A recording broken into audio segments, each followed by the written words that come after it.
नमस्कार, लर्निंग मंत्रा के ऑनलाइन पाठशाला में आपका स्वागत है। मैं हूं विवेक मिश्र। दोस्तों, हम लोग भारत के भौतिक विभाजन की चर्चा कर रहे हैं और भारत के भौतिक विभाजन में आज हम लोग पढ़ेंगे भारत के तटीय मैदान यानी कोस्टल प्लेन ऑफ इंडिया को। तो भारत के तटीय मैदान को हम लोग समझें कौन कौन से तटीय मैदान हैं, लेकिन उससे पहले हम लोग कुछ कॉन्सेप्ट की बात करते हैं। सबसे पहले अगर हमसे ये पूछा जाए कि मैदान क्या होता है, तो मैदान को एक सामान्य रूप में अगर आप डिफाइन करते हैं तो सीधा सा मतलब होता है कि आसपास के क्षेत्रों से वो न तो ऊंचा हो न तो नीचा हो। कहने का मतलब है कि उसका ढाल लगभग समान हो, तो ऐसे भूभाग को हम क्या कह देंगे कि वो मैदान है। ये आपके लिए एक सामान्य परिभाषा है। तो मैदान हम जब समझ गए तो हमें अब बात करना है भारत के तटीय मैदानों की। तो भारत के तटीय मैदानों को जानने से पहले हमें दो पॉइंट पर चर्चा करनी है। एक तो हम करेंगे कि आखिर इसका निर्माण कैसे हुआ है, और दूसरा हम लोग देखेंगे कि इसकी लंबाई कितनी है। तो पहले हम लोग इन दो बातों पर चर्चा करते हैं, इसके बाद हम लोग आगे बढ़ते हैं कि कौन कौन से तटीय मैदान आपको पढ़ना है।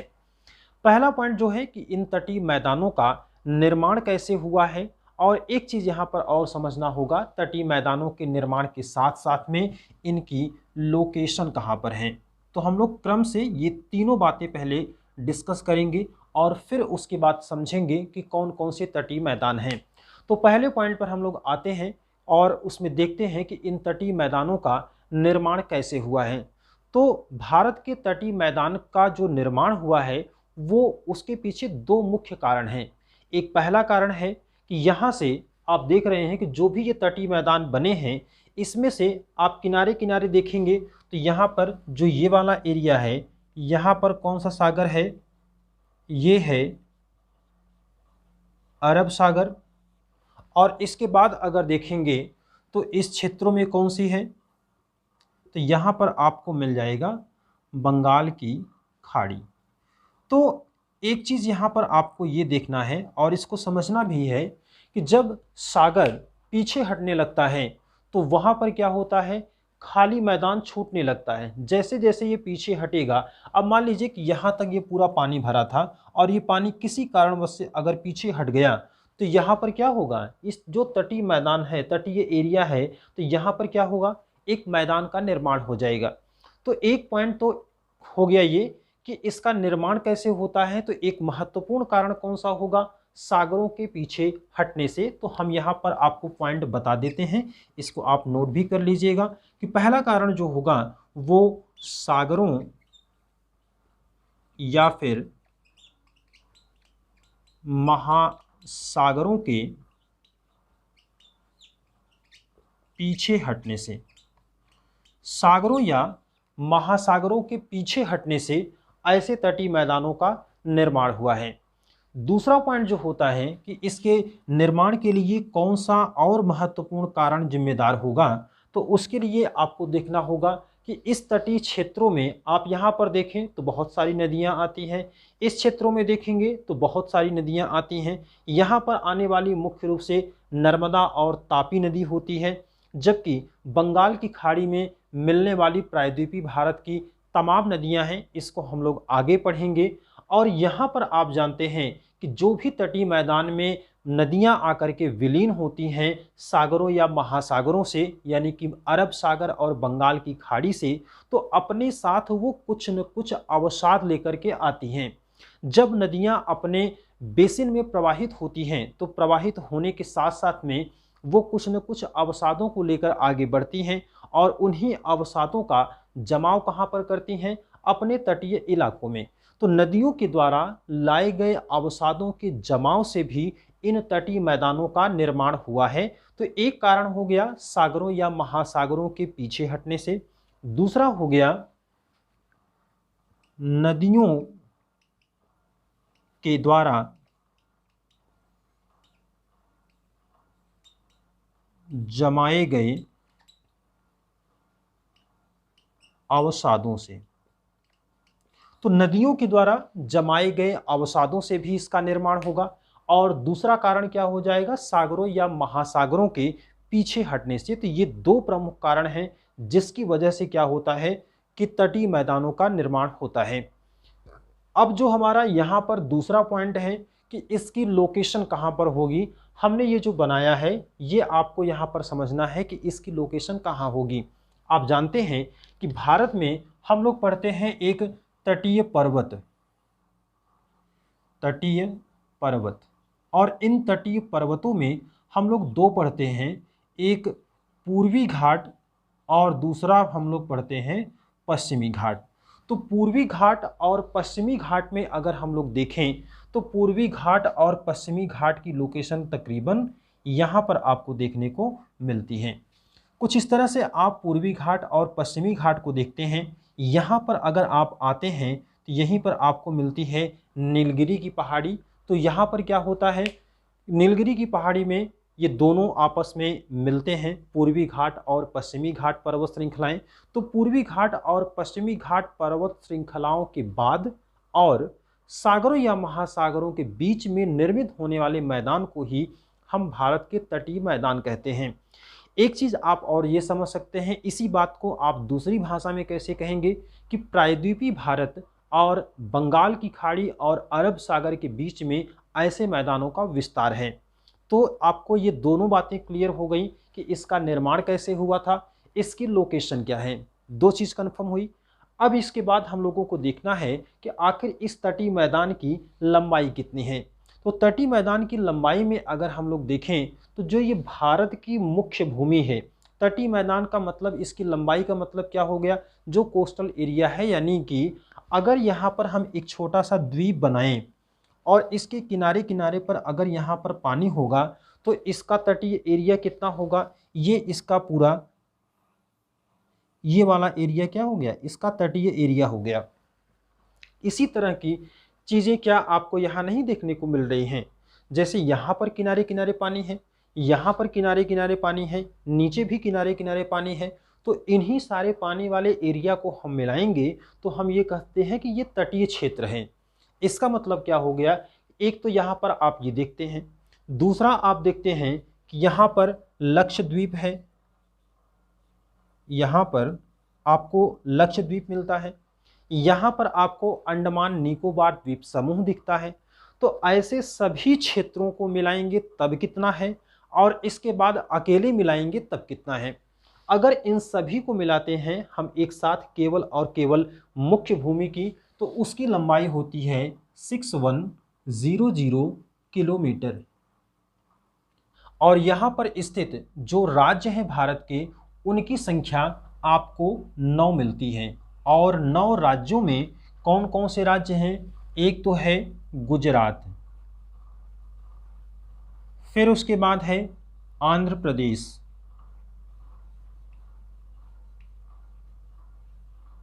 फिर है तमिलनाडु, फिर है महाराष्ट्र, केरल, ओडिशा,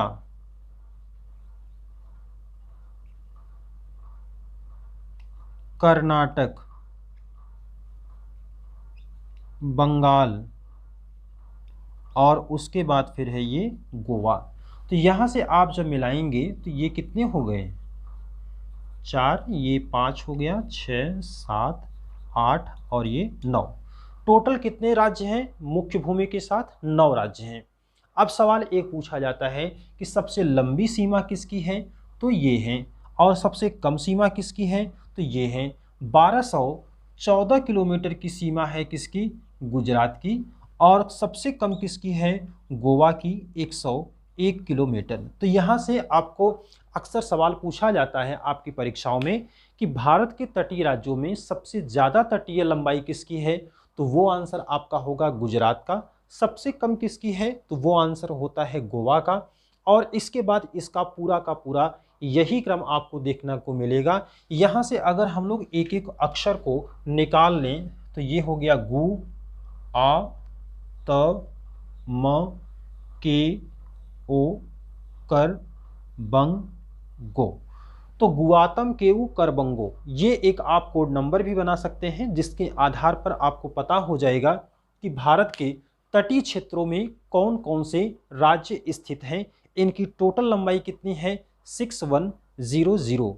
अब इसी के साथ अगर हम लोग द्वीपों को भी मिला दें तो द्वीपों को भी जब मिला देंगे तो इसकी लंबाई हो जाएगी 7516 किलोमीटर, 7516 किलोमीटर फिर इसकी लंबाई होगी।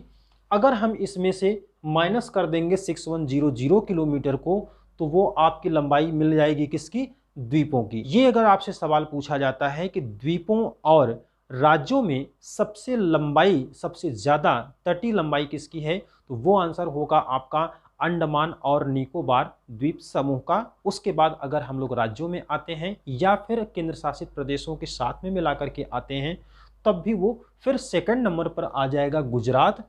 और अगर सिर्फ राज्यों में पूछा जाएगा तो वो आपका पहला आंसर होगा गुजरात का। तो इस तरह से आपको यहाँ पर ये चीज़ें भी अब कंफर्म हो गई। अब हम लोगों को इसके बारे में समझना है कि आखिर इनका जो विभाजन किया गया है भारत के तटीय मैदानों को, वो किस तरह से विभाजन किया गया है, इसको हम लोग समझते हैं और देखते हैं कि कौन कौन से तटीय मैदान भारत में पाए जाते हैं और इसकी जो खास खास बातें हैं वो हम लोगों को पढ़ना है। तो भारत के जो तटीय मैदान हैं, ये भारत के पूरे तटीय मैदानों को सबसे पहले हम लोग दो पार्ट में डिवाइड करते हैं और वो दो पार्ट आपके कौन कौन से होंगे।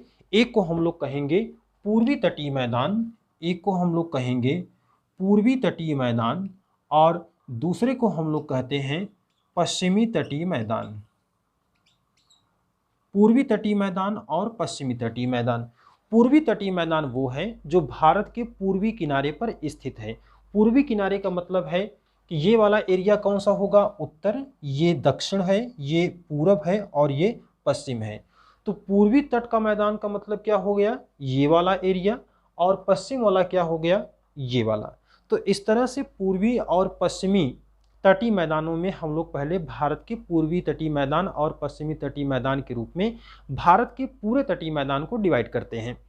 फिर इसके बाद राज्यों के साथ इसका नाम अलग अलग हो जाता है, इसकी विशेषताएं अलग अलग हो जाती हैं। तो इसकी अलग अलग विशेषताएं क्या हैं, इसके अलग अलग नाम क्या हैं, अब हम लोगों को वो देखना है।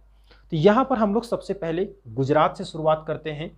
गुजरात में आप जानते हैं कि यहाँ तक आपको गुजरात का एरिया मिलता है, लेकिन यहाँ पर एक द्वीप पाया जाता है दमन, जो कि आपको अरब सागर में मिलेगा, और एक यहाँ पर पाया जाता है छोटा सा द्वीप, उसका नाम है दीव। तो दमन और दीव आपको यहाँ पर दो द्वीप मिलते हैं। यहाँ पर आप देखेंगे तो कच्छ का एरिया है,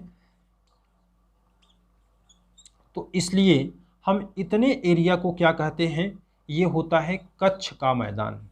इसको क्या बोला जाएगा, कच्छ का मैदान। और इसको हम लोग क्या कहेंगे, काठियावाड़ का मैदान। कच्छ का मैदान और काठियावाड़ का मैदान।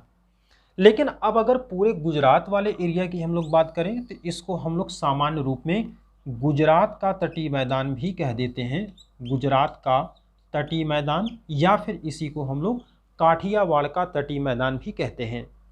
फिर इसके बाद जब हम लोग दमन से लेकर के गोवा तक आते हैं तो दमन और गोवा के बीच का जो क्षेत्र है इसको हम लोग एक नाम देते हैं और वो नाम होता है कोंकण तटीय मैदान। तो दमन से गोवा के बीच में, गोवा में एक चौरी बीच है, गोवा के चौरी बीच और दमन के बीच का जो एरिया है उसको हम लोग कहते हैं कोंकण तटीय मैदान। फिर इसके बाद गोवा के चौरी बीच से आगे बढ़ेंगे और मंगलौर तक जाएंगे तो गोवा से मंगलौर के बीच का जो एरिया है उसको हम लोग कहते हैं कन्नड़ या कनारा तटीय मैदान। फिर इसके बाद मंगलौर से लेकर के कन्याकुमारी तक जाएंगे तो मंगलौर से कन्याकुमारी तक का जो एरिया होता है ये आपकी परीक्षाओं के लिए बहुत पूछा जाता है और इसको हम लोग क्या कहते हैं, मालाबार का तटीय मैदान। मालाबार के तटीय मैदान की कुछ खास बातें हैं और उसमें से ये तीन महत्वपूर्ण पॉइंट आपको देखने को मिल रहा है। यहाँ पर हमने सबसे ऊपर कोच्चि लिखा है, इसलिए लिखा है ताकि आपको लोकेशन समझ में आती रहे। फिर इसके बाद यहाँ पर एक वेम्बनाड झील है, यहाँ पर आपको पस्ट झील या गोखुर झील भी कहा जाएगा। तो यहाँ ऐसी झीलों को हम कयाल के नाम से जानते हैं। इसके बाद आप देखेंगे तो यहाँ पर अष्टमुडी है, चूँकि ये केरल वाला एरिया है तो यहाँ पर क्या है, अष्टमुडी झील है। इसके बाद यहाँ पर वेम्बनाड झील है, और वेम्बनाड झील की एक विशेषता क्या है कि यहाँ पर एक वेलिंगटन नाम का द्वीप पाया जाता है, और इसी वेलिंगटन द्वीप पर भारत का सबसे छोटा नेशनल हाईवे 6 किलोमीटर का यहीं पर पाया जाता है। इसके बाद में कुछ खास बातें हैं, उसको आप केवल सुन लीजिए, आपको क्लियर हो जाएगा। यहाँ की खास बात है कि जो केरल का एरिया है, केरल के तटीय मैदान में, या यूं कह लें हम लोग मैदानी इलाकों के भाषा में, तो यहाँ पर मालाबार के तटीय मैदानों में वर्षा की मात्रा हमको ज़्यादा मिलती है। वर्षा की मात्रा ज़्यादा मिलने की वजह से यहाँ पर आप देखेंगे तो इरूला और मोपला दो जनजाति हैं। एक का नाम है इरूला, एक का नाम है इरूला, और दूसरे को हम लोग क्या कहते हैं, मोपला। तो इरूला और मोपला ये दो जनजातियां हैं, यहाँ क्षेत्रों में मालाबार के तटीय क्षेत्रों में रहती हैं। और इरूला और मोपला जनजातियां ही क्या होती हैं, यहाँ धान की खेती खूब करती हैं, चूँकि यहाँ वर्षा होता है, पानी की मात्रा की कोई कमी नहीं होती है।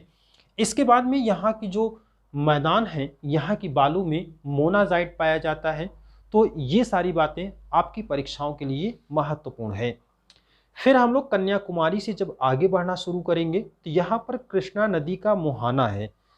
कृष्णा नदी के मुहाने पर ये फॉल्स डीवी अंतरीप, अंतरीप का मतलब क्या होता है, कोई भी स्थल खंड का कोई नुकीला भाग, देखिए मैंने इसको यहाँ पर नुकीला करके बनाया है, तो इसका मतलब क्या हो गया कि कोई स्थल खंड का नुकीला भाग अगर है और वो तीन तरफ जल से घिरा हुआ है, तो ऐसे क्षेत्रों को हम लोग केप या अंतरीप कहते हैं। तो यहाँ पर फॉल्स डीवी अंतरीप है जो कि कृष्णा नदी के मुहाने पर स्थित है।